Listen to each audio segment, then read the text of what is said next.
مذہب کے مطابق۔ وہ کوئی جو شیلا مجاہد گیا، اس نے کوئی چیز مار کر یا کسی طریقے سے اس تصویر میں حضرت عیسیٰ علیہ السلام کی جو آنکھ تھی اسے پھوڑ دیا، وہاں خراب کر دیا، تصویر کو خراب کر دیا۔ جو عیسائی تھے پادری، وہ سارے اکٹھے ہو کر گورنر کے پاس آئے، حضرت عمرو بن عاص کے پاس آئے اور آ کر کہا کہ تمہارے سپاہیوں نے ہمارے پیغمبر کی تصویر کی توہین کی اور آنکھ پھوڑی، ہمیں اس کا بدلہ چاہیے۔ ذرا منظر دیکھنا، ہمیں اس کا تصویر ان کے دین کے مطابق، ان کے پیغمبر کی۔ انہوں نے کہا کہ بدلہ کیسے ہوگا؟ توجہ ہے؟ آپ نے پوچھا بھی اس کا قصاص اور بدلہ کیسے ہوگا؟ انہوں نے کہا تم بھی اپنے پیغمبر کی تصویر بناؤ، میں اسے تو پھوڑ دیتا ہوں۔ تم اپنے پیغمبر کی تصویر لاؤ، اس کے بدلے میں ہم ان کی آنکھ کو پھوڑ دیتے ہیں۔ حضرت عمرو بن عاص نے کہا اے سن، ہم غلامان مصطفیٰ نے آج تک حضور کی تصویر نہیں بنائی، حضور کی تصویر بنا کر اس کی آنکھ پھوڑنا تو متصور نہیں ہے۔ عمرو بن عاص کی آنکھ حاضر ہے، اسے پھوڑ لیں۔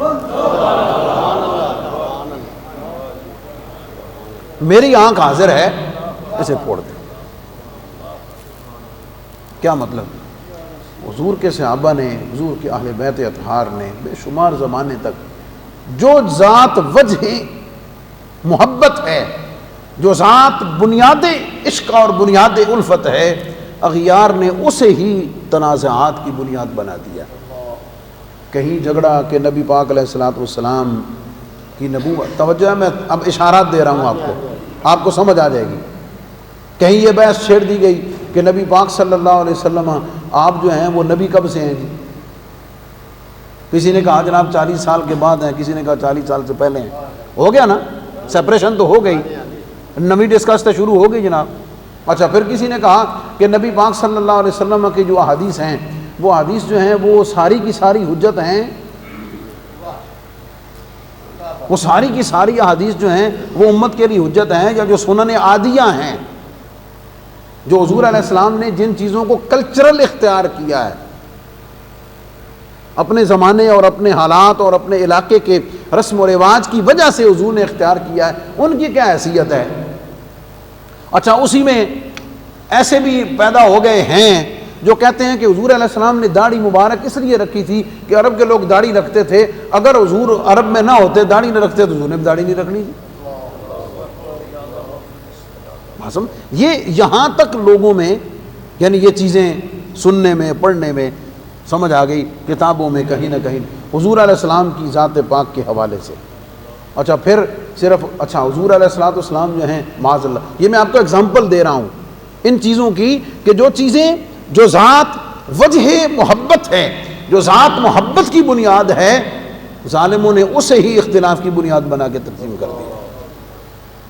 پھر کسی نے کہا کہ حضور علیہ السلام جو ہیں وہ معاذ اللہ ان کی جو حیات ہے، ان کا جو حیات کا جو تصور ہے اس پر کہ معاذ اللہ حضور علیہ السلام کی جو حیات پاک ہے وہ آج بھی متصور ہے، یا بعض لوگوں کے کہنے کے مطابق جو حضور تو مر کے مٹی مل کے ختم ہو گئی۔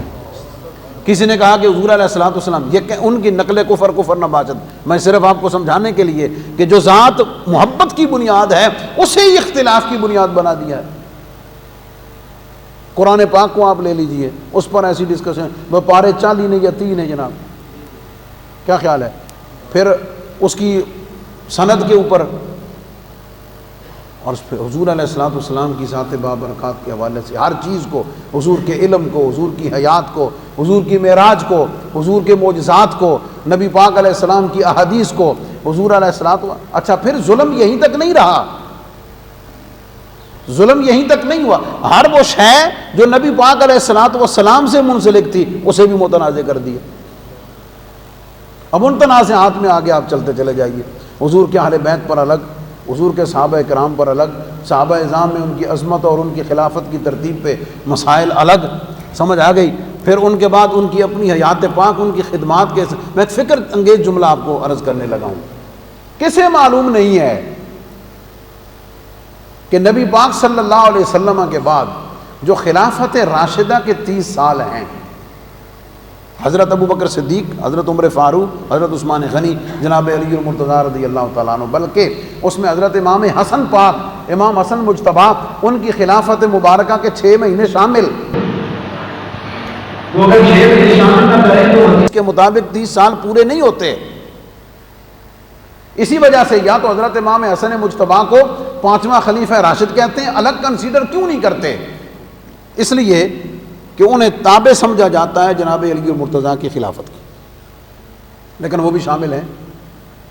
وہ 30 سالہ جو دور ہے وہ نبی پاک صلی اللہ علیہ وسلم کے بعد اسلام کی عظمت کا دور ہے، اسلام کی سطوت کا دور ہے، اسلام کی قوت کا دور ہے، اسلام کی شان و شوکت کا دور ہے، اور 3 بر اعظموں تک مسلمانوں کی حکومت جا پہنچی ہے۔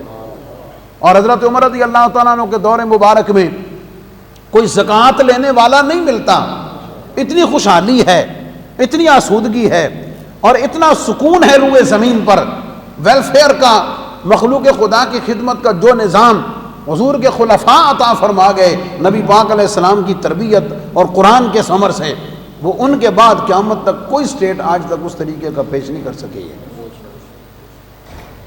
اب میرا معصومانہ اور بڑا محبت والا سوال ہے کہ اگر آپ اپنی تاریخ سے،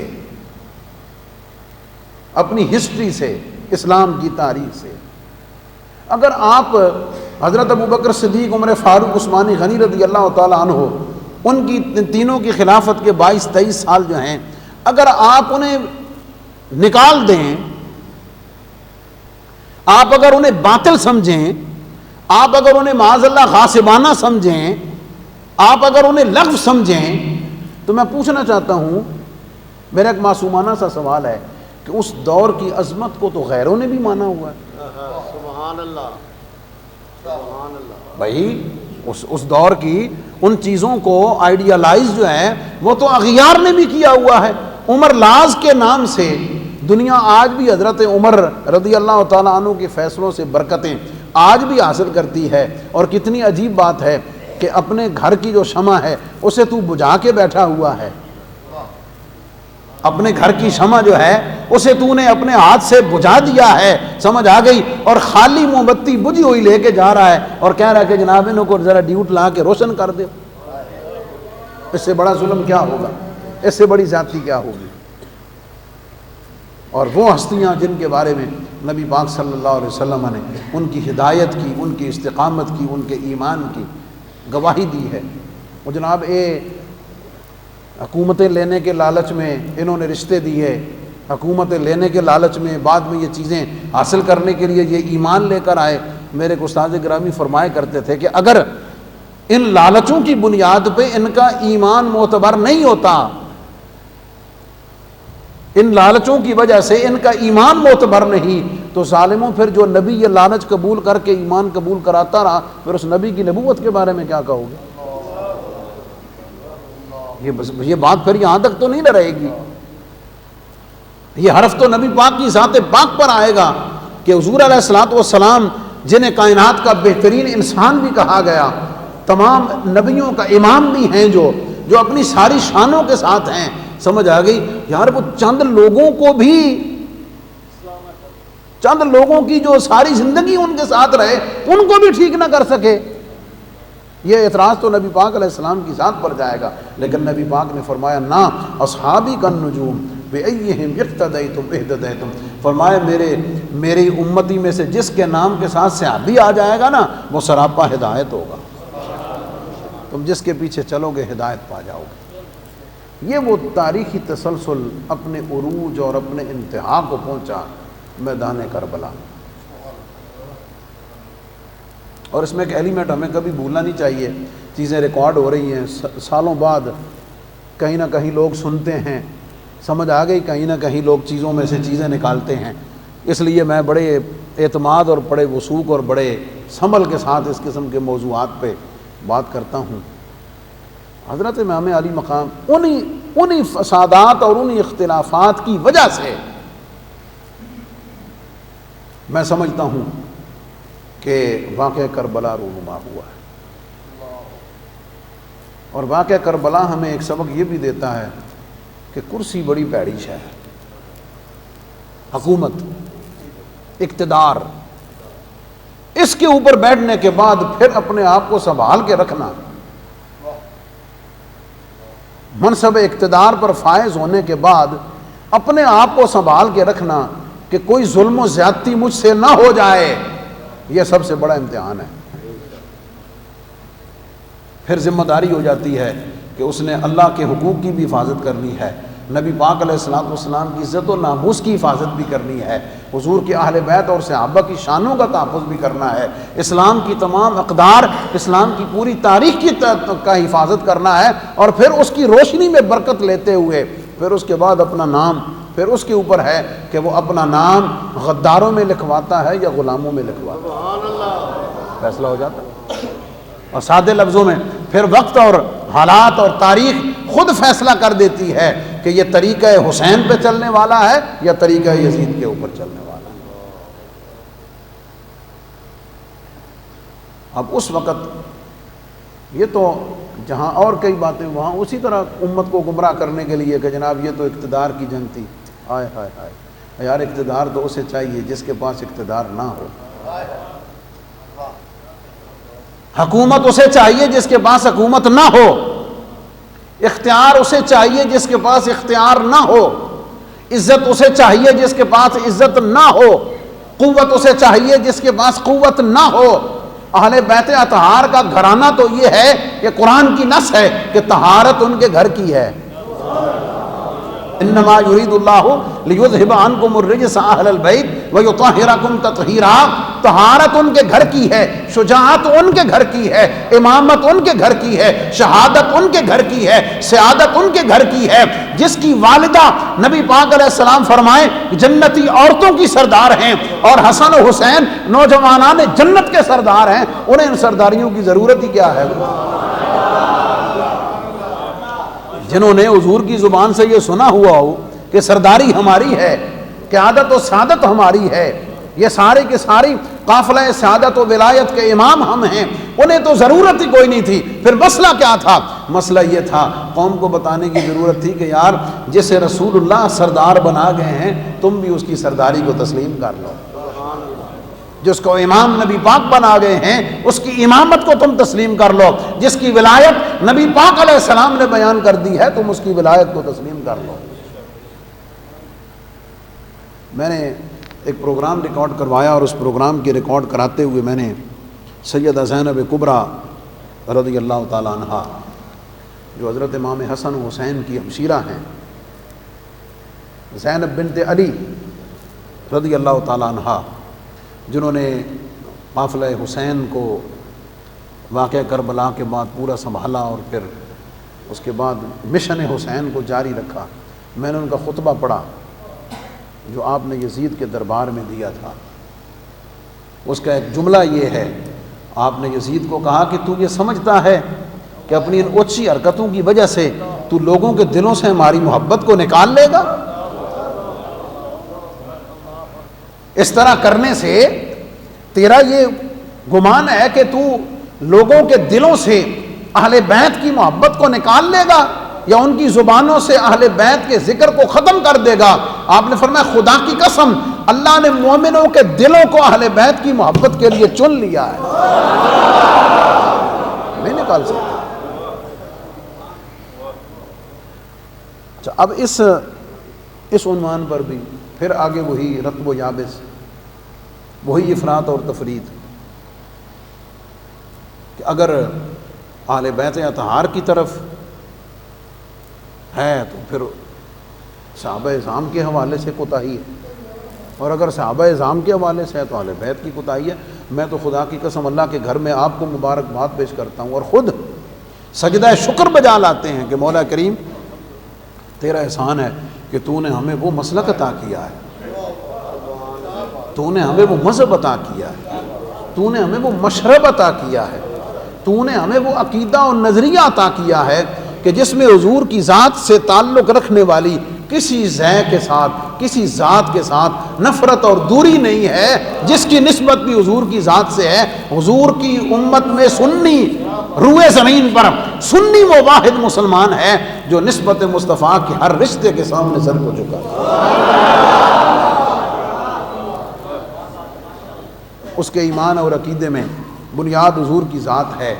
حضور کے صحابہ ہوں تو ان کے لیے بھی سبحان اللہ، حضور کے اہل بیت ہوں تو سبحان اللہ، حضور کے ازواج المطہرات ہوں تو سبحان اللہ، حضور کی بنات ہوں تو سبحان اللہ، حضور علیہ الصلوۃ والسلام کے بعد حضور کی امت کے اولیاء ہوں تو سبحان اللہ. سمجھ آ گئی؟ نبی پاک علیہ الصلوۃ والسلام کی ذات کے ساتھ نسبت رکھنے والی جہاں حضور کی نسبت صلی اللہ علیہ وسلم آپ کا نام اور حوالہ آ گیا ہے، اگر نگاہیں ادب سے جھک جائیں اور دلوں میں عقیدت و محبت کا طوفان بپا ہو کر وہ پورے عشق کے ساتھ انسان اپنی نگاہوں کو جھکا لے تو سمجھ لے اے ہی سننی. وہ اپنے اور ایمان اور عقیدے سے نسبت مصطفیٰ کے حوالے سے کسی بھی چیز کو دور نہیں کرتا ہے، وہ معیارات اپنے نہیں بناتا ہے، بلکہ وہ قرآن اور سنت اور حضور کی حدیث کو سامنے رکھ کے رکھتا. اور اس کی بنیاد میں ایک آپ کو ٹپ دے کے جا رہا ہوں. میں نے ایک دو جمعہ پہلے اس کو میں نے جمعہ کے خطاب میں بھی بطور سٹڈی میں نے ڈیلیور کیا. ایک ہے تاریخی چیزیں جو ہسٹری سے ہیں، اور ایک وہ باتیں ہیں جو قرآن و سنت سے ہیں. واقعات ہیں نا جی، ایک واقعات وہ ہیں جو قرآن میں موجود ہیں، نص قطعی سے ہیں. ایک واقعات وہ ہیں جو نبی پاک علیہ الصلوۃ والسلام نے پہلی اقوام کے بیان فرمائے ہیں، اور حضور علیہ السلام نے پیشن گوئیاں بھی فرمائی ہیں، آنے والے حالات کی خبر بھی دی ہے، اور نبی پاک علیہ الصلوۃ والسلام نے اس حوالے سے لائن کو کلیئر کر دیا ہے. میں اس کے اوپر بہت غور کرتا ہوں، اور یہ میں آپ سے بھی شیئر کر رہا ہوں کہ نبی پاک علیہ الصلوۃ والسلام نے اہل بیت اطہار کا اتنا خیال رکھنے کا حکم کیوں دیا ہے؟ کبھی سوچا آپ نے؟ اہل بیت کا اتنا دھیان رکھنے کا حکم کیوں دیا ہے؟ بلکہ قرآن کی اگر آیت اس کے ساتھ شامل فرما لیں، اللہ فرماتا ہے لا اسألکم علیہ اجرا الا المودۃ فی القربى. محبوب اعلان کر دیجئے میں تم سے اس واعظ و تبلیغ اور اشاعت دین پر کچھ نہیں مانگتا الا المودۃ فی القربى، میرا اہل بیت. اللہ نے بھی قرآن میں کہا، غدیر خم کے موقع پر نبی پاک علیہ السلام نے اس وقت بھی اہل بیت کی اہمیت، حضور نے فرمایا ترکت فیکم الثقلین، میں دو بھاری چیزیں چھوڑ کر جا رہا ہوں. مولا کریم آخر اس کا راز کیا ہے؟ یہ عصبیت کی وجہ سے نہیں ہے، اللہ کا رسول اس سے پاک ہے. یہ تکلف کی وجہ سے نہیں ہے، اللہ کا حبیب اس سے پاک ہے. نبی پاک علیہ الصلوۃ والسلام اس دنیا داری کی قرابت داریوں کی وجہ سے کسی چیز کی ناجائز سائڈ لینے سے پاک ہیں. اللہ تعالیٰ نے ہر چیز سے اللہ کے نے اپنے حبیب کو مبرہ کیا ہے، اور اصل وجہ حضور کی نہیں تھی، اصل وجہ ہماری امت کی تھی. کیوں؟ نگاہ نبوت دیکھ رہی تھی، حضور دیکھ رہے تھے، اللہ رب العزت کی دیے ہوئے علم کے ساتھ حضور دیکھ رہے تھے. دیکھ رہے سنتے وہ مٹی بوتل پا کے دیتی سی نا کہ جب یہ ریت لہو بن جائے تو سمجھ لینا میرا حسین شہید ہو گیا ہے. سمجھ آ گئی؟ ایک گلاں کرنیاں بڑیاں سوکھیاں بطور خطیب تے مسجد بہ کے سننیاں بھی بڑیاں سوکھیاں، اے سی لا کے، کیا خیال ہے؟ اے سی میں بیٹھ کے کرنی بھی آسان ہے، سننی بھی بڑی آسان ہے. میں یعنی توجہ طلب بات ہے. حضور علیہ الصلوۃ والسلام نے حضرت امام حسین رضی اللہ تعالیٰ عنہ گردن مبارک پر بوسہ دیا اور بتا بھی دیا کہ میرا یہ بیٹا شہید ہوگا، ہے یا نہیں؟ نبی پاک علیہ السلام کی زبان پاک کی صداقت پر کس سے شک ہو سکتا ہے؟ وہ مومن ہی نہیں جو شک کرے. بی بی سیدہ پاک کو بھی پتا کہ میرا یہ بیٹا شہید ہوگا، ہے نا؟ جناب علی المرتضیٰ کو بھی پتا کہ میرا بیٹا شہید ہوگا. یار آپ ذرا بطور باپ سوچیں تو صحیح، تصور تو کریں، تصور تو کریں، سوچیں تو صحیح. کیا حوصلہ ہے اس ماں اور باپ کا، کیا حوصلہ ہے کہ پتہ ہے شہید ہونا ہے. سلام علی تیرے گھرانے کو، سلام علی تیرے گھرانے کو، حسین پال کے دیا تو نے زمانے کو، شہید پال کے، ہاں پتہ ہونے کے باوجود شہید اپنی گودوں میں پال کے دیے. کوئی یہ نہ کہے کہ جناب وہ پھر ادھروں تے سنی کہندے کہ جناب دعا ہو جائے تو ہر شے ٹل جاندی، تے حضور ٹلنے کی دعا کر دیتے. کہہ سکتے ہیں نا. حضور علیہ السلام دعا فرما دیتے, علی المرتضیٰ فرما دیتے, بی بی سیدہ پاک فرما دیتی, اور خود حضرت امام حسن حسین فرما دیتے. خود ان کی اپنی شان تھوڑا. امام محمد باقر رضی اللہ تعالیٰ عنہ علیہ السلام, آپ کے خادم تھا نابینا, پاؤں شاؤں تو باندھا سی.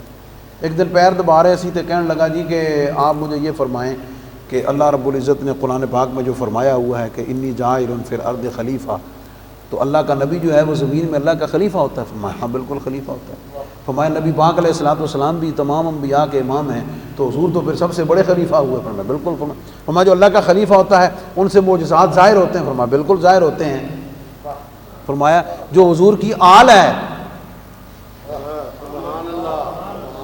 فرمایا وہ حضور علیہ الصلوۃ والسلام کی شان اور صفات کا مظہر ہوتی ہے. جدوں یہ گل کی تھی نا تو اتنا گل کر کے چپ کر گیا, اتوں گل شروع کر کے نا تو حضور دی آل دے اتنے لیا کے تے اگے چپ کر گیا. امام محمد باقر نے پیر پیچھے کی تو فرمایا اگلی گل کرنی کیا. اس نے کہا کہ نبیوں کے, اچھا اس نے وہاں یہ بھی حوالہ دیا کہ حضرت عیسیٰ علیہ السلام جو ہیں وہ مادرزاد اندھا جو ہے اس کی آنکھوں پہ ہاتھ پھیرتے تھے تو اللہ تعالیٰ آنکھیں ٹھیک کر دیتا تھا. تو میں ہاں جی کر دیتے تھے. تو میں حضور علیہ السلام نے ساریاں گلاں کر کے اگے چپ کر گیا. امام محمد باقر نے فرمایا اگلی گل کرنا کی ہے. آپ فرمایا حضور کی آل کے بارے میں کیا فرماتے ہیں؟ جب یہ بات سنی نا امام محمد باقر نے فرمایا آگے آ. ہاں جب وہ آگے آیا تو امام محمد باقر نے اس کی آنکھوں پہ ہاتھ پھیرا, اللہ نے آنکھیں ٹھیک کر. یہ شانیں اور یہ مقامات حضور کی آل اور حضور کے تمام ان کو عطا ہوئے. لیکن حضور علیہ الصلوۃ والسلام نے ٹلنے کی دعا نہیں کی. کسے معلوم نہیں ہے کہ خیمے میں امام حسین نے ٹھوکر ماری تو پانی کا چشمہ ابل آیا. نے فرمایا پانی تو ہے لیکن پینے کا حکم نہیں ہے. کیوں؟ ہم امتحان میں ہیں, ہم آزمائش میں ہیں, نہیں پینا. اور میں تو اس میں بطور عالم کلیئر ہوں. حضرت اسماعیل علیہ السلام کے ایڑیاں رگڑنے سے آب زمزم جاری ہو سکتا ہے, تو حسین کے تو قدموں کی شان ہی سبحان اللہ کیا ہے. وہ اگر اللہ کے نبی ہیں تو یہ بھی تو نبی کی شان کا مظہر اور نواسہ ہے. تو عام بات تھوڑا ہے. ٹلنے کی دعا کیوں نہیں کی؟ ٹلنے کی دعا اس لیے نہیں کی کہ بدر ہوا تو حضور نے تشجیع فرمائی نا, شوق دلایا بھئی اسلام کی سربلندی کے لیے نکلو. حضور کے صحابہ مہاجرین و انصار خود بھی قربان ہوئے, اپنے بچوں کو بھی اہل خانہ کو بھی لے کر آئے, قربان کرایا. غزوہ احد میں بھی لے کر آئے, تبوک میں بھی لے کر آئے, ہر مارکے میں لے کر آئے. کیا خیال ہے؟ ہر مارکے میں لے کر آئے, شہادتیں کروائیں, شہادتیں ہوئیں, شہادت کے درجات بلند فرمائے. اللہ نے قرآن میں شہیدوں کی شانیں بیان کی ہیں. قیامت تک غیروں نے پتہ کیا کہنا سی, غیروں نے پتہ کیا کہنا تھا, کہنا قوم کے امت کے بچے تو ذبح کراتے رہے, بدر میں بھی, احد میں بھی, تبوک میں بھی, ہر جگہ شہادتوں کے مقامات اور شہیدوں کے درجے بھی بتاتے رہے. تو جدوں شہادت اپنے گھارے چاہیے تو ٹلن دی دعا کرن لگ پے. فرمایا نہ, جب یہ ہمارے گھر کی طرف آئے گی تو پھر شہادت ایسی ہوگی کہ قیامت تک پھر ایسی شہادت کسی کی نہیں ہوگی. امتحان ایسا ہوگا کہ وہ جیسا امتحان کسی کا نہیں ہوگا, آزمائش ایسی ہوگی اس جیسی آزمائش کسی کی نہیں ہوگی. اور میرا بیٹا حسین صبر بھی ایسا کرے گا کہ اس جیسا صبر بھی کیا. اس لیے حضور نے ٹلنے کی دعا نہیں کی ہے. لیکن اس وقت روئے زمین پر, اس وقت روئے زمین پر. اور یاد رہیں حضرت امام علی مقام کا یہ سفر اور پیغام امت کو جوڑنے کے لیے تھا, توڑنے کے لیے نہیں تھا. کیوں؟ اس لیے کہ جدھر وہ باقی چل پڑے تھے وہاں تو نفرتیں تھیں, وہاں تو دنیا تھی, وہاں تو دنیا کی محبت تھی, وہاں تو چند روزہ اقتدار تھا, وہاں تو فسق و فجور تھا. امام علی مقام ان کو بلا رہے تھے کہ آؤ میرے نانا کے دین کی طرف, آؤ اہل بیت کی طرف, آؤ اس گھرانے کی طرف کہ سعادت جس کی ہے, امامت جس کی ہے, قیادت جس کی ہے, شہادت جس کی ہے, ولایت جس کی ہے. اور اللہ رب العزت نے قرآن اور اہل بیت کو اکٹھا رکھا ہوا ہے. تو امتیو, تمہاری فلاح یزید کے لشکر میں نہیں ہے, تمہاری فلاح کل بھی حسین کے غلاموں میں آنے میں ہے, آج بھی غلام حسین. ہمیں ان ساری چیزوں اور ان سارے اختلافات میں 9 بجے نماز سے معذرت, یہ اس لیے ان تمام شکوک و شبہات کو ذہن سے نکال کر ہمیشہ عظمت حسین کو سلام. آج اگر قرآن ہے تو امام حسین کی برکت سے، آج اگر دین ہے تو امام حسین کی برکت سے، آج اگر اسلام کی برکتیں ہیں تو امام علی مقام کی برکت سے، آج اگر ہم مسلمان ہیں تو امام علی مقام کی برکت سے. ہمیں کوئی ڈاؤٹ، کسی قسم کا کوئی شک غیر مسلمان نہیں کر سکتے. اور ایک آخری بات ریکارڈ پہ رکھنے کے لیے 2 منٹ میں اجازت چاہتا ہوں. جن چیزوں کو حضور کی امت نے 1450 سال محرم میں نہیں نہ چھیڑا، جن چیزوں کو، جن معاملات کو محرم میں نہیں چھیڑا، ہماری فلاح اسی میں ہے کہ ہم اس میں انگلی نہ لگائیں، ہم اس میں بھی چوپی رہیں. بات سمجھ رہے؟ چیزوں کا جائز ہونا اور ہے، شریعت میں کچھ چیزوں کا جائز ہونا اور ہے، لیکن جائز ہونے کے باوجود ان کا کرنا کچھ اور ہے. امت نے محرم کے 10 دنوں میں اہل بیت اطہار کی عظمت، اہل بیت اطہار کی محبت کو سیکھا ہے، اور اس مظلومانہ شہادت پر اس اسلوب کے ساتھ ان کے ذکر کرنے کو، ان کے مقامات کو بیان کرنے میں، ان کی قربانیوں اور ان کی شہادت و عظمت کو بیان کرنا سیکھا ہے. سمجھ آ گئی؟ ہمیں اس دائرے کے اندر ہی رہنا چاہیے، ہمیں اس کو انفکاک اور اس کو توڑنے کی کوشش نہیں کرنی چاہیے. اور ان ایام میں حضرت امام علی مقام کی سیرت کو پڑھنا، ان کے احوال کو پڑھنا، ان کی کیفیات کو پڑھ کر اس نعمت پر اللہ کا شکر ادا کرنا کہ اللہ نے ہمیں حسین کے غلاموں میں رکھا ہوا ہے، اور قیامت تک اللہ تعالیٰ ان کا ذکر کرنے والوں میں، ان سے محبت کرنے والوں میں ہی رکھے. اس لیے کہ دوجے پاسے تے تباہی تو علاوہ ہے ہی کوئی نہیں. وہ دوجے پاسے گل کر کہنا میں تو اپنے کو منگ لے، بس جو دوجا ٹبر ہے، سمجھ آ گئی، اللہ تیرا حشر یزید نال کرے، اسی حسین نال بتھیرے. کیا خیال ہے؟ یہ تو لکیر کھینچنے کے لیے جو باتیں کافی ہیں. اور آج ان سارے اختلافات سے اگر نکلنا ہے تو اس کا راستہ صرف طریق اہل سنت و جماعت ہے، جس میں سب کے لیے محبت ہے، جس میں سب کے لیے عزت ہے، جس میں سب کے لیے احترام ہے، جس میں سب سے محبت ہے، اور جس کے اندر ساری چیزیں شامل ہیں. اس گلشن اسلام کے سارے پھول اس میں محفوظ ہیں، کوئی پھول روندا نہیں جاتا، کسی کو کان سے پکڑ کر باہر نہیں نکالا جاتا، بلکہ سب کو اس دائرہ اسلام اور محبت مصطفیٰ کے آئینے میں محفوظ رکھا جاتا ہے. اللہ تعالیٰ امت میں وحدت عطا فرمائے. میں نے جو ٹوٹے پھوٹے کلمات کہے اللہ قبول فرمائے، اگر کوئی خطا ہوئی تو اللہ معاف فرمائے. وآخر دعوانا